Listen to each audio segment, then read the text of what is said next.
As much as I want to do an elaborate intro, I'll skip the specifics and get straight into the ranking. Quick disclaimer before I continue into this list, I'd like to make it clear that there's only anime I watched 3+ episodes of.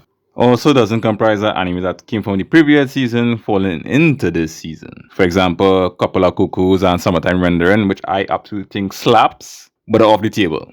So, let us get straight into the ranking.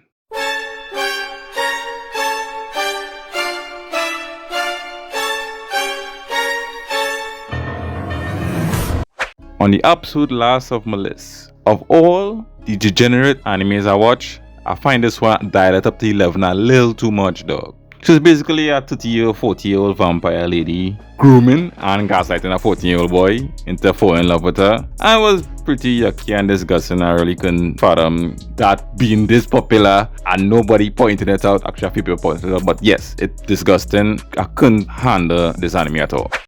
This was really boring and I just couldn't get past 3 or 4 episodes, so I just basically dropped it because it was so boring and it's isekai. Just like the previous entry, boring, isekai, and I couldn't continue because I just lost so much interest so far.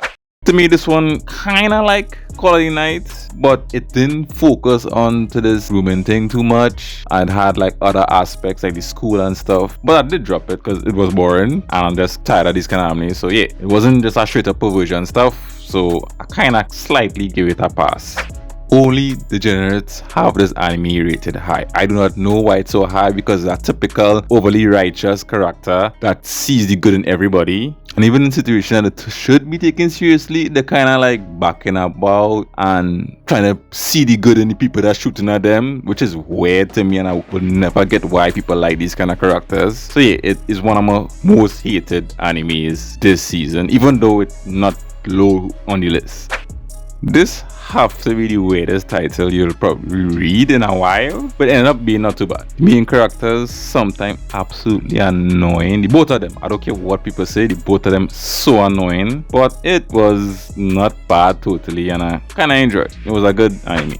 This one fall off bad. Mainly, I think personally the animation and the new character design just absolutely off-putting and it's taken away from the story in my opinion. I'd give it full props. The story absolutely still slaps, but the animation and the drawings just pisses me off so much sometimes. So I had to kind of minus points from it so much, even though I was waiting for this for so long.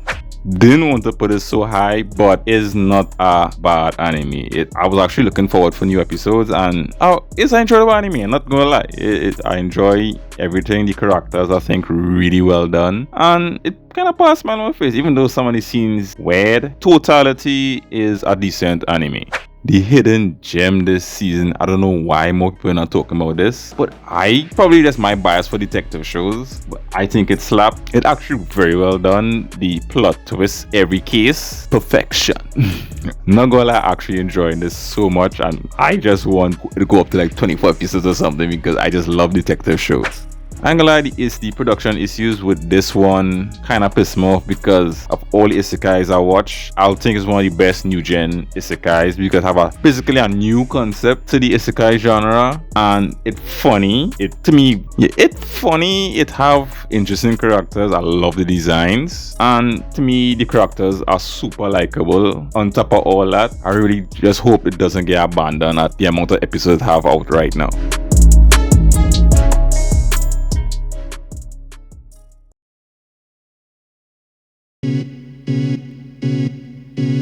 Now this is where it gets tricky and I had to change my choice over and over. But due to science and divine intervention, your boy came to a conclusion.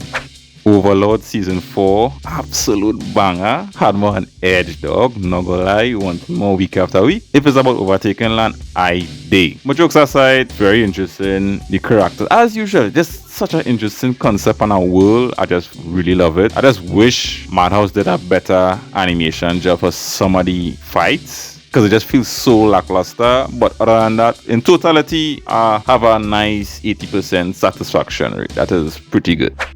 Now, between this one and Overlord, there was neck and neck the entire season because each of them had me on edge and holding my head every episode like, yo! But that jump no jutsu scene from that last episode put it over Overlord for me though. Especially as the story about to rev up and now everybody gonna be on even more edge because the Dan letting loose. So we on to some absolute epic stuff, and season 3 already announced, so even more hype behind this. And if you even watch this, I recommend you watch this for sure. If you love like the psychological stuff, I think this is a great one to get behind.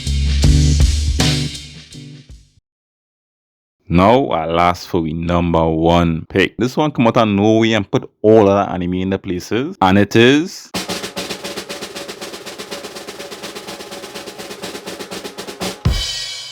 Cyberpunk Edgerunners. This one absolutely decimated all other animes out of the water this season. Land on top of the mountain as king. It just so good. From the visuals, the music, the story is just so much fun to watch. I may or may not do an entire video on that. I am doing one, and I legit forget other animes when I was watching this. I stopped watching anime for 2 days after I finished this. I was like, wait, still anime to watch. So yeah, this one is take my number 1 pick. It absolutely slapped. Go watch Cyberpunk Edgerunners now.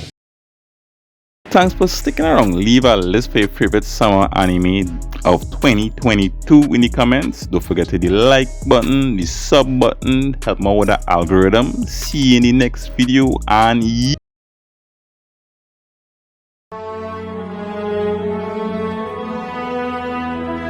基本に立ち返って戦う